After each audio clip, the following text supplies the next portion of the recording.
Welcome back to the Calibrate Tools and DIY channel. Glad you guys could make it tonight. Every Tuesday at 7 p.m. PST, Pacific Standard Time. Come on in, make yourself at home. We're going to have a discussion tonight. Um, you guys on the replay, how you doing? Hope everything's well. Hope everybody had a good week and good, safe week. Had the holidays. Halloween, I should say. And you got the holidays coming up too, right? So got to be careful out there on those streets. People get kind of crazy and get kind of happy this time of year. So you want to make sure that you make it into uh, the next season, the next, year, all in one piece. Some people didn't make it. So um, be thankful every day for your life. But I'm not trying to give a sermon right here. But hope everybody's doing well. So come on in, make yourself at home, and let's get to it. We're gonna have a discussion today on unions. Okay, why did I pick that subject? Because I find it very interesting how one something can be so powerful in one era or one point in time, and then due to extenuating circumstances, it can lose its power. And due to those same circumstances, it can even regain power again. So that's a very interesting phenomena to me. And unions, right? Um, Labor unions, trade unions, whatever you want to call them, they all reflect that same concept: rise and fall, rise and fall. You know, and it's funny how that works. Uh, so let's dive into it. Rise of the unions. And when I talk about, I'm not going to go too far back in time, but I will touch on the most recent times and how unions have been affected by what's been going on in the world. Okay, so let's dive right into it. Um, so we just came out of one of the worst periods in human history when it comes to you know uh, how can I put it? I don't want to call it a natural disaster, but in terms of widespread a widespread disease pandemic, I should say, that we all had to go through. And unions actually came out on top after all of this. So let's talk about why that happened and understand a little bit about the history of unions and the power that they hold and why it's probably, if you're looking for work in the trades, you know, it can be this time can actually be one of the best times to join one right now and catch that wave. Okay, so let's dive into it. Okay, so I was looking at a few articles while I was doing the research for this, and it said this one article said that uh, over the past few decades, union membership has declined, but right now, because of the inequalities, okay, the wealth gaps that exist today, you know, when the pandemic hit, a lot of people lost their jobs. A lot of essential workers lost their jobs. And what that did is that stirred a lot of people up, right? That stirred a lot of people up on the bottom rungs of the economic hierarchy in the world, especially in the West, stirred them up, right? Caused an uprising. And a lot of people realize, hey, look, I'm not working. Uh, I need money. And if I'm going to come back to work, I'm not just going to come back just to get paid. I want to come back, with better conditions for myself, right? If I'm going to do this, especially if I'm an essential worker, and I'm on the front lines of this thing. My life is at stake, and all that stuff. So what happened is everybody started to organize, right? Everybody started to organize, and started to form, groups, to fight against the so-called grievances that they had pre-pandemic, right? That were not getting addressed. So the pandemic presented the perfect opportunity, right? The perfect opportunity to address those grievances. And what we saw was a rise in union membership, or at least groups that advocated like unions, right, to make them stronger if people were going to come back to work, especially essential workers. Okay, we got a president now. He made a promise to be the most pro-union president, ever. I don't know if that's true or not, but that's what he promised. and that's just a reflection of his election being on the backs of this whole situation that we just came out of. Right? He was. That's a talking point. Yes, it is. But he took advantage of it. Right? Can't be mad at him for doing that. You look, if you're a politician, you're going to look at the grievances of the populace and say, okay, I'm going to be the spokesperson for all those grievances because that's what's going to get me paid. That's what's going to keep me in office. And as long as I'm in office, I have the power, right? So yeah, he took advantage of that. Okay, so did that bear out? I don't know.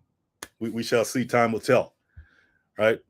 I used to, I was in the trucking world for a long time, and I was never a Teamster or anything like that. The Teamsters Union, that's the truckers union and all that. But I did deliver, goods to a lot of companies, private companies, and companies as well, like on the port of Los Angeles and stuff like that, where unions are very strong. And I saw the power of the unions where, if they had a contract dispute or anything going on, that would mean that you could be sitting in your truck just to get a truck into the port for hours on end, right? Or that particular port, which is ran by a private company, may even be shut down, right? So that's the power of unions. And believe it or not, they have this thing called a right to work state, right? Some states are right to work states. In right to work states, you can't be forced to join a union if you want a job. They can't discriminate against you or, look at you crazy because you don't want to join the union, even though you want that job. That's against the law. It doesn't mean, though, that on the back end, you still, certain private companies, in order to get on with them, they have underhanded ways of making sure that you are in a union. All right. So, but yeah, it's very interesting. The right to work state concept. It's supposed to help people, get work and not discriminate against them. So unions still have a lot of sway out there, even in right to work states. So don't be fooled by that. All right. So after the pandemic, yeah, people got riled up. People stayed home, and if they went back to work, they want to come back with some better, a better deal. Okay, and a lot of them did, right? And so that's a good thing about unions, right? It allowed people to negotiate better contracts, where in the past the bargaining power of the employer was they had more power to decide the fate of the employee. Now, not so much, but it's interesting to look back in time and see how that was when they did have power. So let's dive into that and check that out and see. Very good life notes. How you doing? Great subject. We have strikes in all the trades. Even the best employers are getting hit. Yeah, absolutely. Matter of fact, you could even look at the writer's strike right now out here in California, in Hollywood. That's another example of all this stuff I'm talking about in action. Okay, it's all over the place.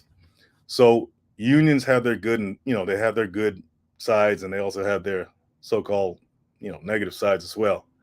But when you look at the past history of unions, right? We're not going to go back way back in like time, but let's dive back in time a little bit. Okay, so when unions started to lose their power, because I think they were strongest probably back in the 50s, 1950s, right? And then they started to lose momentum after a while, and understanding the causes of that is very interesting. Understand the mechanics of how something with so much momentum at one time loses it, right? It's always something that slows it down, and then something that can speed it up. The pandemic sped it up, right? But back in the day, like I said, union membership peaked around the 1950s, and it says about 1/3 of the private sector workforce were unionized, right? That's a lot. It's not like that yet today. I don't even know if it's gonna get back that way, but we'll see. It says globalization, technological change, and employer concentration are commonly cited as key factors that took away a lot of the union power. And when you're talking about globalization, you're talking about Um, Everybody in the world, the economy becoming more globalized and yet and less isolated, right? Economies are now you know all over the place. Economies in different countries, all right, internationally, are now blending together and working with each other, right? And technological change helped that as well. Um, and then employers saw the benefit of outsourcing things like manufacturing that happened in this country, right? So that that dealt a blow to the employee, right? So now the employee doesn't have as much bargaining power. If the employee wants a job, um, the employer is not depending on them as much. So when you're not depending on somebody as much, you have more power. They don't, right? You have more leverage than them. So as a result, unions, the power of unions after the 50s or so started to dwindle, right? So that's a couple of reasons that happened. And but is that the only reason that happened? Let's talk about some of the technical reasons that it happened. So back in the day, they had this concept called pattern bargaining. Okay, pattern bargaining is when one union in one industry says, "Okay, we want rights. We want a better deal." And what they did is they went around and pled their cause, right? Got their numbers up, and it influenced other industries, right, in a similar vein, similar industries to do the same thing. So everybody had to be on the same page. Okay, so that started to erode. The pattern bargaining model started to erode, and then once again, the expansion of right to work states. Right, you got right to work states popping up all over the place, and if you think about it, that probably wasn't an accident, right? The powers that be saw that right to work states would be a tool that can weaken unions, right, and give them more power. So you saw all these right to work states popping up. Matter of fact, let me see what right to work states are out there right now. You got Florida today, 2023. Florida is a right to work state. Georgia, um, Louisiana, Delaware, Iowa, Maine, Texas, Oklahoma, Alabama, Idaho, Nevada, Kentucky, Michigan, Massachusetts, Kansas, Mississippi, Alaska, California. California right to work state. Arizona, Indiana, Arkansas, Maryland, Illinois. Okay, so that's a handful of states that are right to work states. And I'm sure everybody wasn't a right to work state in the beginning, but it's all about the haves and the have-nots. You got the owners and you got the workers, right? So the workers said, "Oh man, we don't need those union problems. Let's file to be a right to work state." And they probably lobbied in Congress with their buddies and their friends, and they made them right to work states. It's all politics. So that was another reason that unions started to decline after the 50s, and so it's a very interesting phenomena to see that happening. Okay, and then you had once again, I mentioned outsourcing. That was another blow to union membership. Um, let's see, you had labor laws were becoming more lax, right? And that's a result of what you call deregulation, right? Deregulation is when you remove regulations or restrictions in a certain industry, right? So you got all these things coming at union membership. It's like they foresaw or they were prepared to fight it, right? And if you want to stay in power, you got to have the tools to fight the people that are threatening the status quo, and these are all weapons that they used, right? The right to work state laws, the pattern bargaining model was being eroded, back in the days. Well, once again, the whole deregulation thing as well. Now, deregulation isn't such. I mean, it has two sides to it, right? There's two sides to deregulation that you may want to look at. All right, so let's see here. So, what are they? Once again, deregulation. Let's define it technically. Deregulation is the process of removing government-imposed barriers to entry or competition in a particular industry. It allows companies to enter an industry without obtaining a government license or permit. The two main reasons for it are promoting competition and lowering prices, right? Competition, lowering prices. So let's talk about some of the benefits of that. Um, if you lower competition, you allow more people to come into the industry, right? You allow more people to compete, which is a good thing, right? Everybody wants a piece of the pie, right? So it stimulates um, activity, economic activity around that, right? And what happens as a result of that, when you have more people in the marketplace, you know, trying to get your attention or sell their goods, then that has an effect on prices. It lowers the price, right?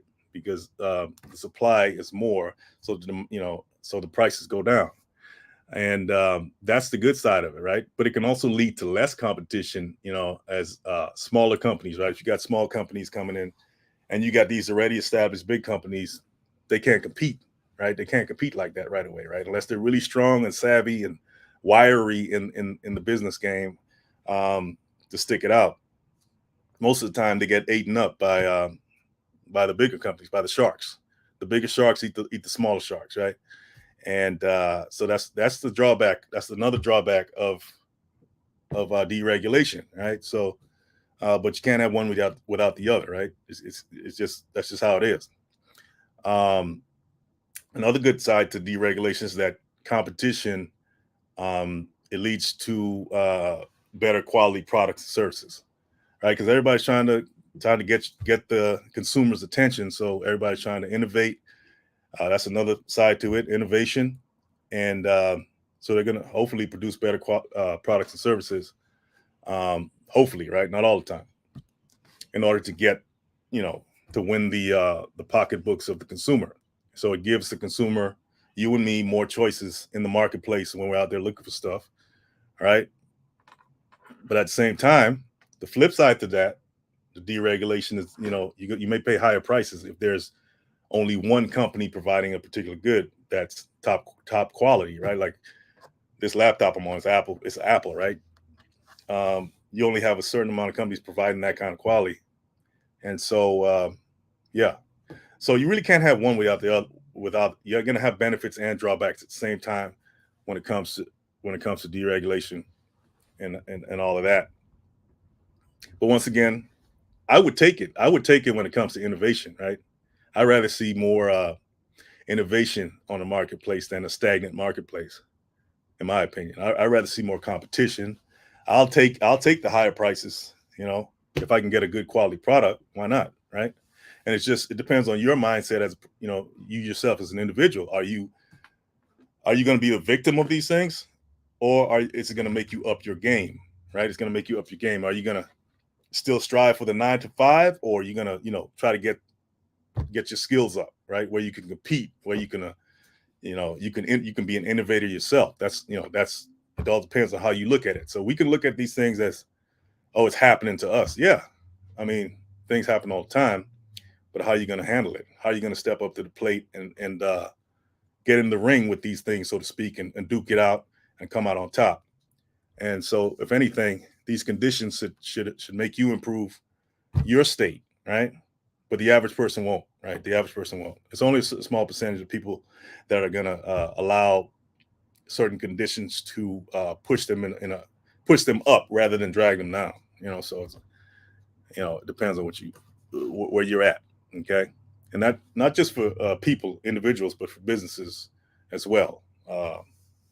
So yeah, let's see. Okay,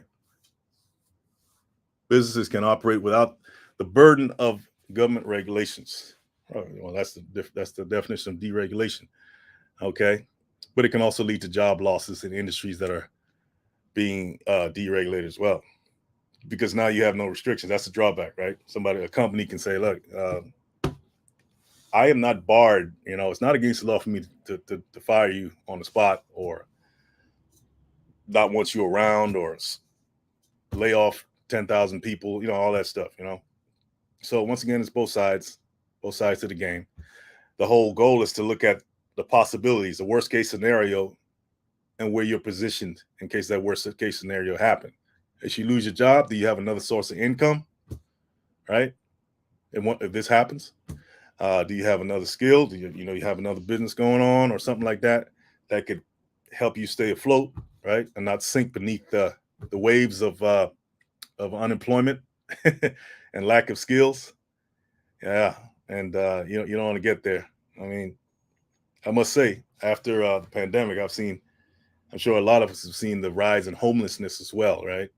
I mean, you see homeless encampments in places that you never even saw before, in neighborhoods that you never even saw them before, and the rise of squatters, right? Squatters and homes and all that stuff. Um, there's a guy out there that I happen to know personally. His name is Flash Sheldon. He's big now. He's getting noticed.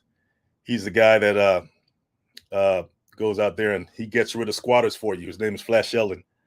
His YouTube channel is Outside the Box with Flash. Yeah, Flash. Don't tell him I said that, okay? You owe me. Yeah, and the squatter situation. I know I'm getting a little bit off track here. I'm gonna get back on track in a minute, but just the squatter situation is a very serious situation. You'll be surprised at how many people are being taken advantage of by squatters, right? And it's absolutely ridiculous. Um, Josh Chaco, hey Josh, how you doing? I'm a big fan of you, Calibrate. I appreciate you, man. I'm a big fan of you too, man. Appreciate you coming on and supporting the channel. And that's why I'm here, man, just to educate in my own way, and hopefully you get something from it. So yeah, unions back in the day, they had all these things coming at them, and but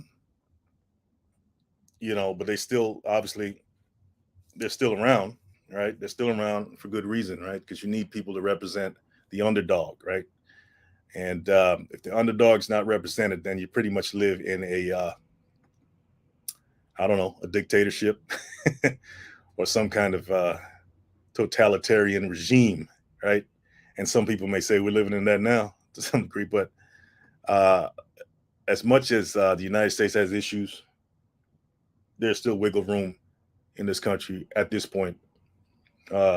Even if you're on the lower end of the ladder, economically speaking, where you can do certain things, where in other places in the world it'll be much more difficult to do. So this is not to bash that side of it, right? I can do that, but I'm not gonna do that right now.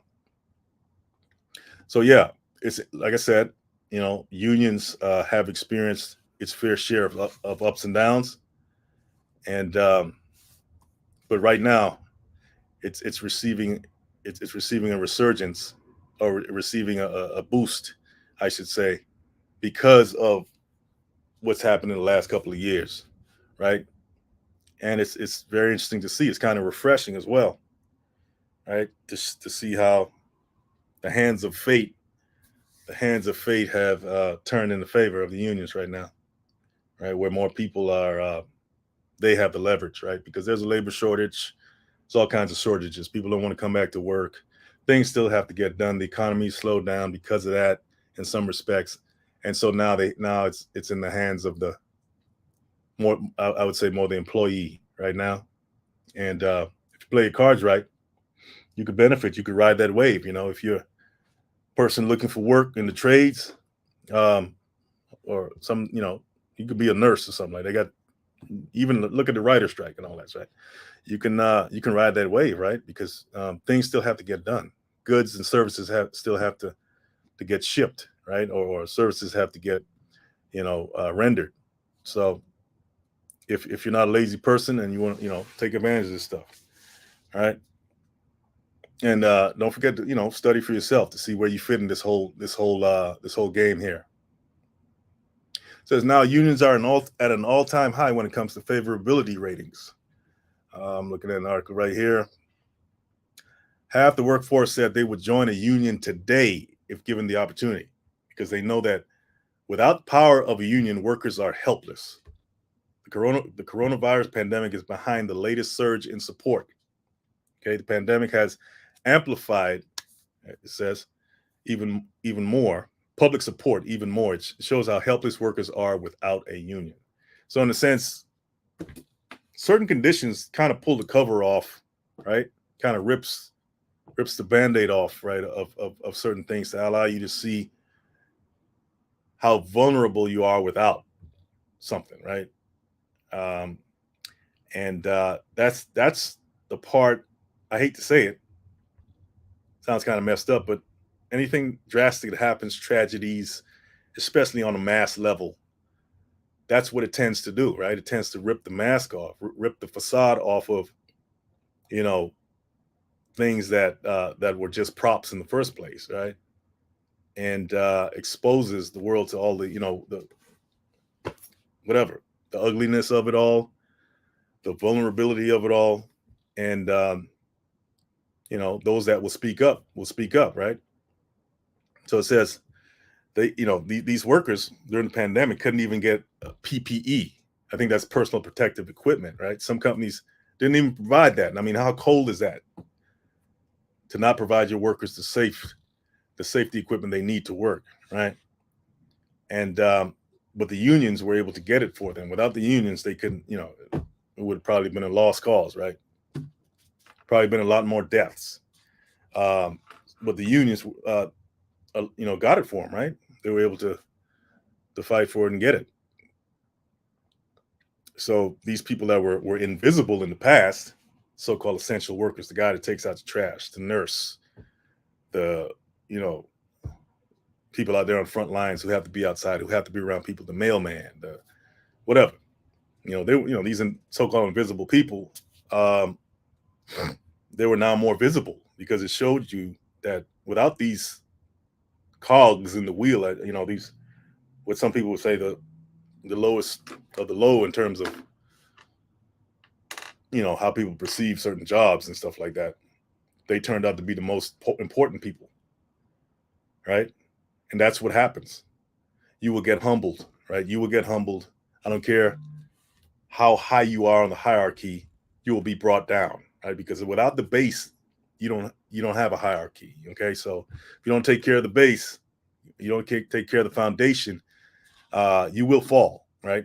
Or you will have to concede to certain. You will have to concede to certain wishes, right? If you still want to survive, right? And that's kind of what happened after the pandemic, right? So yeah, so these people that like I said, I've been a trucker for a long time, out there on the front lines myself, and people do their jobs every day, trying to keep the country going, keep the economy going, and then you know the pandemic came and showed everybody who was important then, right? So now even today, some people don't even want to go back to work, right? They don't even want to deal with unions and none of that stuff, but eventually, we all got to eat, right? So we all got to put food on the table for our families, and we can't stay at home forever. Now, if you took that time to build something for yourself where you can bring in your own income, congratulations to you. That's what I'm talking about, right? If you were one of those people to take advantage of that opportunity, but a lot of people didn't. So now they're back to work or being forced to come back into the office. And it's interesting. Um, Now, a lot of companies have realized that it's cheaper to keep people at home, right? It's cheaper to keep people at home. That old traditional model of the coming into work, sitting at a desk and all that stuff. That once again, that the pandemic has made that shook that whole model up too, right? But guess what happened? This is what I talk about. This is what I mean when I say a lot of the big guys got humbled. Now you got all this real estate sitting. You got all these buildings sitting that you may have bought that you're paying a mortgage on, and nobody's in them to help pay that mortgage, right? So what they're doing now is forcing people. Some companies are forcing people to come back into the building if they want a job. It's kind of ridiculous, right? So, well, but we know it's to justify that big building that you're running, right? That you got to keep running and pay the bills on. And so yeah, that's an interesting turn of events with that. Yeah. All right. So let's see who's in chat here. Okay. Just you two guys. Any questions so far, guys? Let's see. Where am I? Yeah, so you got, like I said, you got these businesses right now with all this real estate sitting, nobody in them, and scrambling, right? Scrambling. I mean, they can't even refinance in this marketplace. I mean, in this climate right now, real estate interest rates and all that right now would be financial suicide. You can't even do it right now. You got to, to so they're dealing with this high interest rates, can't even sell it, right? Can't even refinance it. You got to wait. So what are you going to do? Force people to get back in the office? You know what I mean? The value is gone now because nobody's in the buildings. So it's not looking good for a lot of big guys on the top end either. I don't think that the guys, the ones at the top are having the ball either, right? And they got some assets. They got debt. They got debt that on this stuff, and they gotta deal with that too. So a lot of them are selling. They're selling or trying to sell, and not at a profit either. Some even are just breaking even on with that, or even taking a small loss just to get that debt load off of them, right? Because interest rates, I don't even know if they're going to hit the levels that they were before, 2-3% and all that.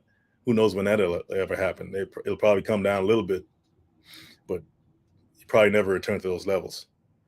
And it's kind of the same with union membership. To reel myself back into the subject matter,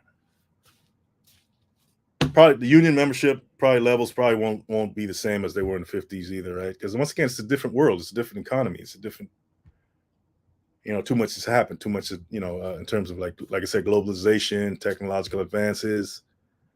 You know, you got things like AI, you got robots, taking place of the workers. As much as I just spoke of unions kind of having a resurgence, you still have things like that, right? The worker is not as important as they were before. The human being, they're just not. Like I said, because of technology, right? So, what is that? What if you're on that level where you're the worker? It's once again, what does it force you to do? It forces you to up your game wherever you're at. Wherever you're at in this whole smorgasbord of things, it's going to force you to up your game, right? Because you can't. There's nothing guaranteed. There is nothing guaranteed, okay, in the working world, right? Even if you're at a union job, whatever, that's not even guaranteed either, right? So,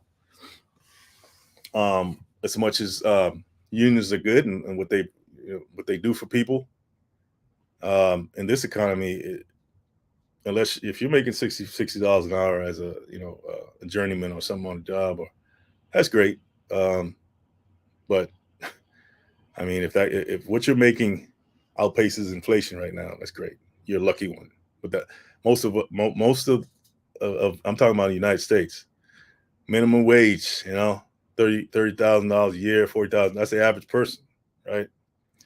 Um, so if you're not doing something to you know help yourself rise in this financial climate, and I'm talking about getting more skills under your belt. You know, I know I don't talk crap about school, but even getting more schooling if you need to, you got to do that stuff. Some people during the pandemic, like I said, some people took advantage of opportunities to get educated, right? And learn a new skill, and they came out after that better, right? Better than they did before. And that's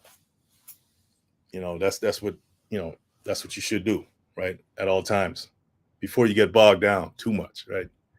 Get back on that job, like call back into the office because you got to pay all these, and then you don't have time to really up level. So you got to find those pockets of time in your life, right, where you're constantly trying, working on something to help you rise above the fray. Okay. Let's see. Very good. Like no says, we work virtual office field chapter file chapter 11 today. Oh, really? Yeah, I heard about that. We work. Remember, we work. That's that. I think it's what's called. It's an office space where you can go and rent a space, right? So a couple years back, that guy, that the head of it, he got booted out by the investors, or the shareholders or something like that out of his own company, which happens a lot. But I heard he got a good package to leave. So they're filing Chapter 11, huh? Yeah. Once again, their whole business model was based on real estate, right? The whole business model was based on real estate and having those big buildings and all around the world where people can go and work. And you know, they suffering the consequences of that. So Perrier says they were aggressive in securing leases, so now we'll renegotiate their leases. Okay, in bankruptcy court. Yeah, yeah. All right. Unions also will cause the price of products to inflate. However, corporation executives continue to be overcompensated, so corporations are top heavy. Yeah, that's been the problem forever, and it's been designed that way, right? The guy on the lower end is it's not going to get paid anything. How can you be top heavy if everybody's getting paid equitably? That's no. You can't do that. No. They have to get paid the least, and we have to get paid the most. We love this top heavy model, and by the time it tips over, I already sold the company, and I got my package, and I'm out of there. They know that something top heavy can't last forever, right? I mean, it can last a pretty long time, but it only takes certain conditions to blow it over, right? Once again, look at WeWork, right? But they already have a parachute ready. Just for when the fall happens, they have their nice financial parachute to nice safe landing, safe cushy landing somewhere in the Bahamas somewhere, or you know, people are they aren't stupid now. So yeah, absolutely. All right, where am I here? So yeah, it's an interesting dynamic, how unions work, and if you happen to be a part of a union, and you can benefit, from it, but you got to pay those dues. You got to pay those dues if you want the benefits. Okay. So anyway, guys, I just want to touch on that subject tonight. I'm not gonna stay on too long. I just thought it was something interesting to talk about. The whole mechanics of how it worked and how things happening in the world can affect the average worker in a union, right, all over the world, and that dynamic between the unions and the private companies. Hey, Josh. Josh said, off topic, are you on TikTok? Gen Z needs to see all your helpful videos. I'm learning a lot from you. Yeah. Yeah, I am on TikTok, Josh. It's Calibrate Tools and DIY. Actually, my username is Tool Tutor. I'll type it in the chat. Hold on a second. I just messed up a second. I want to go back to comments there. I'll type it in the chat here. This is my username on TikTok. And as you know, Josh, TikTok is, and everybody knows, TikTok is more short form content, and a lot of youngsters, it's all about the short form game now. Attention spans and all that. So yeah, I got on there, and I figured I could reach that audience as well. So yeah, I'm on there. I do need to get back on the Instagram and Facebook as well. I kind of shied away from those in the past, but I'm gonna work on those, start building those up again to reach a wider audience, Josh. So thanks for asking about that. I appreciate it. But yeah, you can find me over there on TikTok as well. And one way to support the channel, Josh, is to, check out some of the products I have on calibrate.com. I got some household tool kits and things like that. No heavy duty tools, at least not yet. And so one way to support the channel is to go over there and check it out. Maybe get something, get a gift set or something like that. Holidays are coming up. But thanks for asking, Josh. So yeah, guys, keep an eye on what's going on, especially if you're out there in the working world, and try to figure out what's going on, okay, and where you fit in this whole game and where you want to be. Because if you don't do that, you're just going to be at the whims and fancies. You're going to be of the economy, of private companies, even unions themselves. Believe it or not, unions. Part of the reasons unions started to decline was because of the unions themselves. Believe it or not. Okay. And if you study more about it, you'll find out why. So yeah. Anyway, guys, appreciate you coming on. Very good life notes, Josh. Appreciate you guys coming on, and hit that like and subscribe, everybody in the replay. And I'll see you guys on the next one. We possibly have another interesting conversation. Okay. May not be about this kind of stuff, but may talk about tools and home inspections and all that. But I like to diversify the content on my lives, kind of mix it up a little bit, makes the channel a little more interesting, and draws in a different audience, right?